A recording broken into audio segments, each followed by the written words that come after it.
Assalamualaikum sobat semua, selamat datang kembali. Pasti sudah tidak asing dengan slogan Ojek Every Night, satu slogan yang terpajang di bagian belakang jaket pengemudi transportasi online sejuta umat, yaitu Gojek.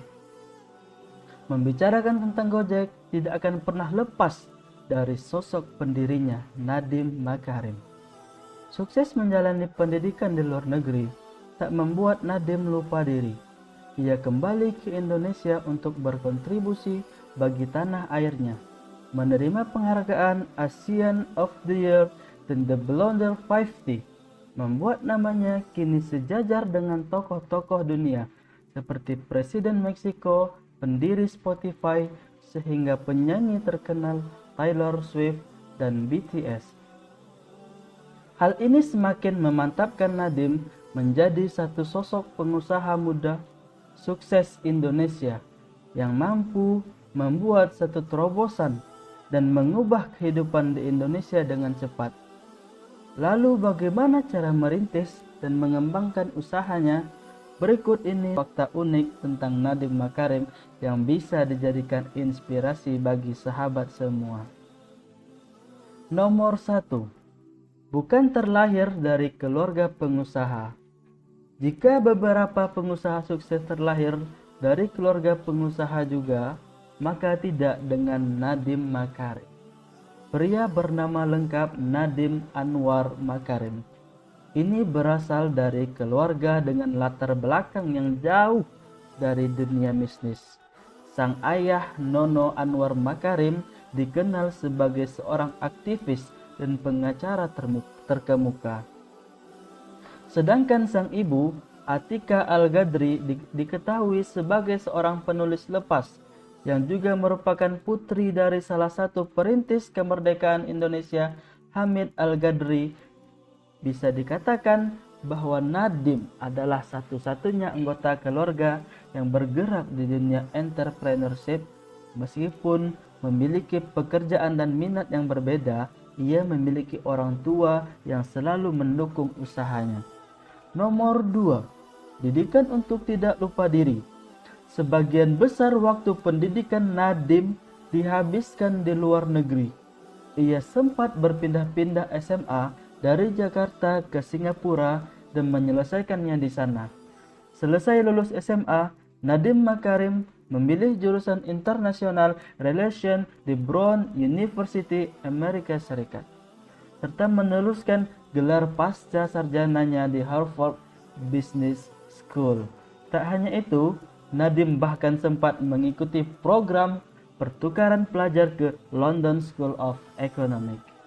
Meskipun begitu, sejak kecil Nadiem dididik untuk dapat kembali dan berkontribusi bagi tanah air.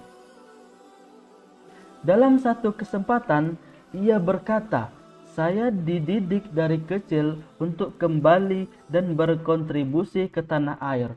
Walaupun seumur hidup lebih sering sekolah di luar negeri, orang tua saya sangat nasionalis, dan karena itu passion saya untuk Indonesia sangat besar. Rasa cinta tanah air memang harus kita miliki, terlepas di mana saja kita menempuh pendidikan." Nomor 3. Berkarir di Indonesia. Sebelum menunggu pasca sarjananya di Harvard, Nadiem sempat memasuki dunia kerja. Nadiem mengawali karirnya sebagai seorang konsultan manajemen di McKinsey & Company. Sepulang dari Harvard, Nadiem terjun kembali sebagai pengusaha dengan menjadi co-founder dari Zalora Indonesia, merangkap sebagai managing editor. Setelah memutuskan keluar dari Zalora, ia lalu menjabat CEO Kartuku dan sekarang seperti yang kita kenal sebagai pendiri dan CEO Gojek. Nomor 4. Membicarakan Gojek tentu tidak akan pernah lepas dari sosok Nadiem Makarim. Gojek adalah Nadiem dan Nadiem adalah Gojek. Kecanggihan inovasi transportasi yang kita nikmati setiap hari ini ternyata berawal dari keresahan Nadiem. Nadim yang saat itu tengah bekerja di ibu kota lebih sering menggunakan jasa ojek ketimbang mobil pribadi, dikarenakan mobilitas yang tinggi dan berhadapan dengan kemacetan Jakarta. Nadim mengandaikan jika saja ada layanan transportasi yang cepat dan praktis, pasti bisa membantu warga Jakarta. Menggandeng beberapa tukang ojek langganannya, Nadim lantas mewujudkan ide, yaitu dengan mendirikan Gojek.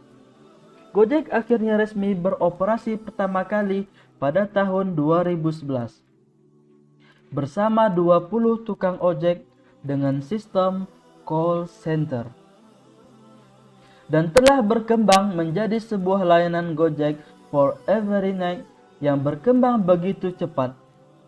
Nomor 5. Solutif memanfaatkan teknologi. Berdasarkan pengamatan Nadim yang hampir setiap hari menggunakan jasa ojek, ia melihat bahwa sebagian besar waktu tukang ojek hanya dihabiskan di pangkalan menunggu penumpang. Hal ini dianggap Nadim sebagai satu hal yang kurang efektif, karena terkadang banyak orang yang membutuhkan jasa ojek namun tak bisa menemukan satupun yang lewat. Karena jauh dari pangkalan, hal ini lantas membuat Nadim berpikiran tentang sebuah layanan transportasi yang cepat dan praktis. Untuk sebuah solusi melalui Gojek, Nadim membuat satu layanan transportasi yang memudahkan tukang ojek bertemu dengan calon penumpang. Berawal dengan sistem call center, Gojek membuat perkembangan dengan lagi-lagi memanfaatkan teknologi, yaitu mobile apps. Setelah mendapatkan suntikan dana dari sejumlah perusahaan investasi asal Singapura, Gojek resmi meluncurkan aplikasinya mobilenya di tahun 2015. Di tahun inilah Gojek menarik perhatian seluruh masyarakat Indonesia dengan layanan transportasi online yang memberi banyak kemudahan untuk pelanggan. Apakah sahabat termasuk salah satu pelanggan Gojek yang mendapatkan kemudahan? Nomor 6. Sempat dianggap tidak waras. Dengan idenya ini, Nadim sempat dianggap gila. Anggapan ini justru dari driver 001 Mulyono yang menjadi pengemudi pertama di Gojek. Mulyono sendiri adalah salah satu tukang Gojek pangkalan di dekat rumah Nadim yang tertarik mendaftar jadi mitra Gojek. Mulyono awalnya tidak mengira jika Gojek akan menjadi sebesar ini. Ia kembali teringat keyakinan Nadim bahwa Gojek akan dikenal masyarakat Indonesia. Dan Nadim pun kini membuktikan keyakinannya. Mulyono pernah berkata, "Saya anggap Nadim gak waras." Spontan waktu itu saya bilang, "Ah, ngaco," kepada Nadim. Berawal hanya dengan 20 pengemudi, sekarang Gojek telah berkembang menjadi puluhan ribu dan merambah ke negara lain seperti Singapura dan Vietnam. Tidak hanya untuk transportasi saja, Gojek pun kini membuat layanan berupa pembayaran online yang begitu memudahkan. Itulah tadi fakta unik tentang sosok wirausahawan inspiratif Nadim Makarim. Untuk pertanyaan hari ini, apakah latar belakang keluarga membuat sobat semua terpengaruh dalam memulai sebuah usaha? Silahkan dijawab di kolom komentar di bawah ya.